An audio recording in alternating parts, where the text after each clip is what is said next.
Welcome back बाजीगर्स। अगर आप हमारे ट्रेनिंग मॉड्यूल्स को फॉलो कर रहे हैं तो अब तक पोकर के काफी सारे बेसिक्स तो आप समझ गए होंगे। आप ये भी जान गए होंगे कि पोकर को स्ट्रैटेजिकली खेलने से वो ज्यादा एक्साइटिंग भी बन जाता है और आपके जीतने के चांसेस भी बढ़ जाते हैं। पोकर में बड़ी जीत हासिल करने के लिए दो इंग्रेडिएंट्स जरूरी हैं और वो दो इंग्रेडिएंट्स हैं। नंबर 1, अच्छे कार्ड्स का होना, जिसके बारे में हमने होल कार्ड स्ट्रेंथ लिस्ट वाले चैप्टर में सीखा था। और नंबर 2, बोर्ड या कम्युनिटी कार्ड्स का ऐसा खुलना जो आपके होल कार्ड्स के साथ कनेक्ट करते हो। कम्युनिटी कार्ड्स का आपके हैंड को स्ट्रॉन्गर या वीकर बनाने में एक बड़ा हिस्सा होता है। इस चैप्टर में हम ये सीखेंगे कि बोर्ड या कम्युनिटी कार्ड्स हमारे हैंड की स्ट्रेंथ को कैसे अफेक्ट करते हैं।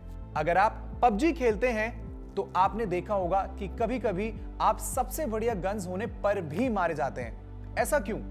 क्योंकि आपने अपने ओपोनेंट पर ध्यान नहीं रखा होता, वो आप पर हमला कर देते हैं। उसी तरह पोकर में भी बेस्ट कार्ड्स होने के बाद भी आप कभी-कभी हार सकते हैं और इसका कारण आपके ओपोनेंट्स और उनके मूव्स पर ध्यान ना देना हो सकता है। फॉर एग्जाम्पल, मान लीजिए आपको एस एस डील होता है। ये पोकर का बेस्ट स्टार्टिंग हैंड कॉम्बिनेशन है। हम अपने पिछले चैप्टर्स में ये सीख चुके हैं कि प्री फ्लॉप एस एस 80% से भी ज्यादा टाइम किसी भी पोकर हैंड के खिलाफ जीत सकता है। तो ऑब्वियसली आप बहुत कॉन्फिडेंट फील कर रहे हैं, पर इस कॉन्फिडेंस में अगर आपने बोर्ड पे ध्यान नहीं दिया तो मुश्किल हो जाएगी।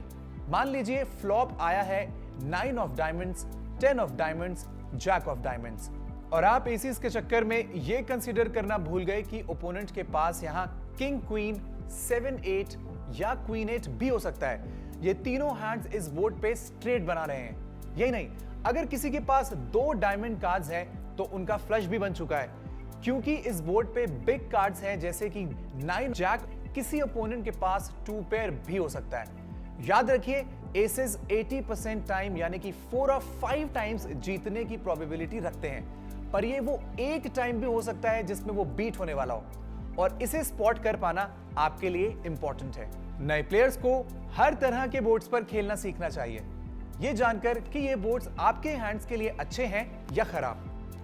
पोकर में हम ज्यादातर बोर्ड्स को 3 डिफरेंट कैटेगरीज में डिवाइड कर सकते हैं। Number 1, suited boards. Number 2, unsuited boards. Number 3, paired boards. शुरुआत करते हैं सूटेड बोर्ड से।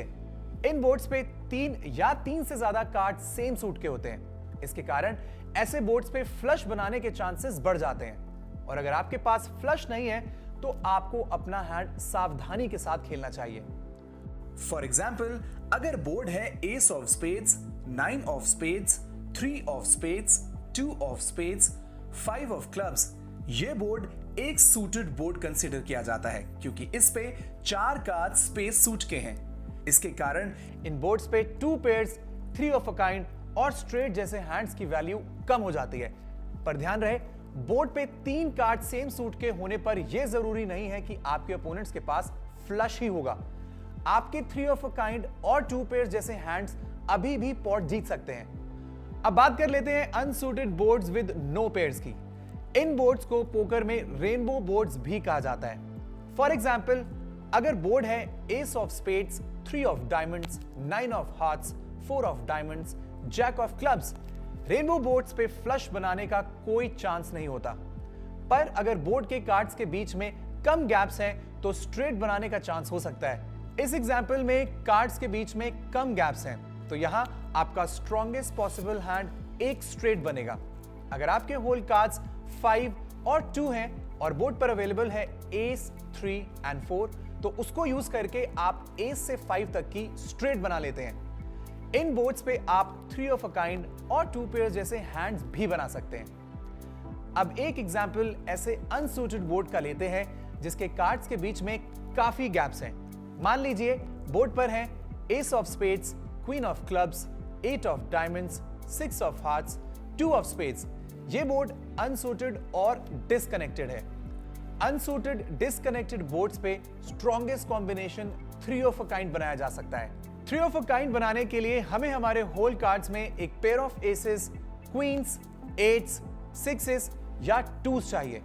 अगर आपके होल कार्ड्स पेयर्ड नहीं हैं तो आपका स्ट्रॉन्गेस्ट हैंड 2 पेयर बन सकता है। जितने बड़े कार्ड्स के साथ आप 2 पेयर बनाएंगे उतना ज्यादा आपका इन बोर्ड पे जीतने का चांस होगा। और ऑफ कोर्स क्योंकि इन बोर्ड्स पे स्ट्रेट्स और फ्लशेस नहीं बन सकते, आप अपने 3 ऑफ अ काइंड या 2 पेयर्स के साथ कॉन्फिडेंटली खेल सकते हैं। अगर आपके हैंड में एस है तो भी इस बोर्ड पर टॉप पेयर होने की वजह से कुछ सिचुएशंस में ये एक विनर साबित हो सकता है। फाइनली बात कर लेते हैं पेयर्ड बोर्ड्स की। इन बोर्ड्स पे होल कार्ड्स में एक पेयर ऑलरेडी प्रेजेंट होता है। 8, 8, किंग, एस, क्वीन एक पेयर्ड बोर्ड है। ऐसे बोर्ड्स पे आप कुछ बहुत ही स्ट्रॉन्ग हैंड्स बना सकते हैं, हैंड्स जैसे कि 4 ऑफ अ काइंड और फुल हाउसेस, जो कि अनपेयर्ड बोर्ड्स पर नहीं बनाए जा सकते। फॉर एग्जाम्पल, अगर यहां आपके पास 8, 8 एज होल कार्ड्स हैं तो आप 8, 8, 8, 8 एस के साथ 4 ऑफ अ काइंड 8s बना सकते हैं। अगर यहां आपके hole cards king, king, ace, ace, queen, queen, ace 8, king 8 या क्वीन 8 है तो आपके पास यहां फुल हाउस है। इस इंफॉर्मेशन को ओपोनेंट्स के खिलाफ खेलते समय ध्यान में रखें। पर इस बोर्ड पर मोस्ट कॉमनली जो कार्ड खेला जाता है वो 8 है, जिससे आप 3 ऑफ अ काइंड बना लेते हैं, जो कि एक काफी स्ट्रॉन्ग कॉम्बिनेशन है। अगली बार पोकर खेलते समय अपने आप से ये 2 सवाल जरूर पूछें। नंबर 1, इस बोर्ड पे स्ट्रॉन्गेस्ट पॉसिबल कॉम्बिनेशन क्या है? नंबर 2, मेरा हैंड कॉम्बिनेशन बोर्ड पे पॉसिबल सारे हैंड कॉम्बिनेशन के मुकाबले कितना स्ट्रॉन्ग है? इससे आपको अच्छे डिसीजंस लेने में आसानी होगी। ज्यादातर टाइम बोर्ड पे सबसे स्ट्रॉन्गेस्ट पॉसिबल कॉम्बिनेशन ही पॉट नहीं जीतता। अगर आपके पास एक strong but not the best combination भी है तो भी आप जीत सकते हैं। अगर आप कौन सा हैंड कौन से हैंड को बीट करता है ये रिवाइज करना चाहते हैं तो how to play poker chapter में एक्सप्लेन्ड पोकर रैंकिंग्स को दोबारा जरूर देखें। Thank you so much for watching. हम उम्मीद करते हैं कि आज आपने पोकर की कुछ नई स्ट्रैटेजी सीखी होंगी। Best of luck and see you in the next chapter.